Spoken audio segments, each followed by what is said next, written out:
Hello friends, welcome back to my channel. I am Suman Mandal and आप देख रहे हैं ड्राइंग है ना विद सुमन। इस चैनल पे मैं आज एक ऑयल पेंटिंग करूँगा। ये टाइमलेस वीडियो है ऑयल पेंटिंग का, और जो सब्जेक्ट है ऑयल पेंटिंग का वही बंगालीज का सबसे बड़ा फेस्टिवल दुर्गा पूजा 1 महीने में आने वाला है।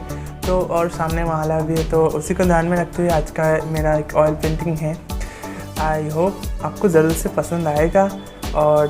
और एक अलग वीडियो में मैं ऑयल पेंटिंग में सामान जो लगती है और बेसिक सा एक ईजी ऑयल पेंटिंग आपको करके दिखाऊंगा। फिलहाल ये ऑयल पेंटिंग के बिगिनर्स के लिए वीडियो नहीं है, और मैं यहाँ इस चैनल पे मैं वाटर कलर और भी बहुत सारे मीडियम्स के मैं ट्यूटोरियल्स देता हूँ। तो चैनल को जैसे सब्सक्राइब कर देना और वीडियो पसंद आए तो एक लाइक कर देना।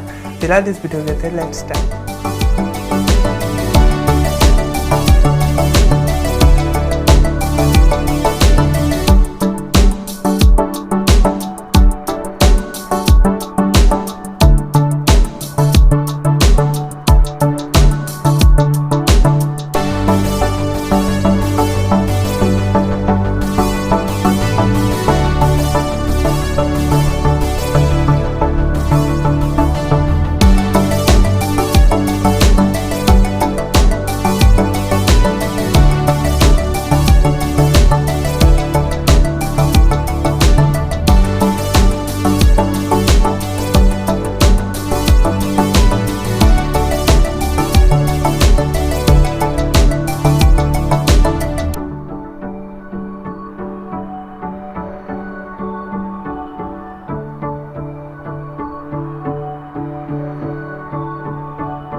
होप कि वीडियो पसंद आया होगा, और पसंद आए तो लाइक कर दीजिए, चैनल को जल्द से सब्सक्राइब करके रखना, क्योंकि ऐसी videos amazing oil colours and यहाँ पर मैं वाटर कलर्स और भी बहुत सारे मीडियम्स के ट्यूटोरियल्स वीडियोस अपलोड करता हूँ।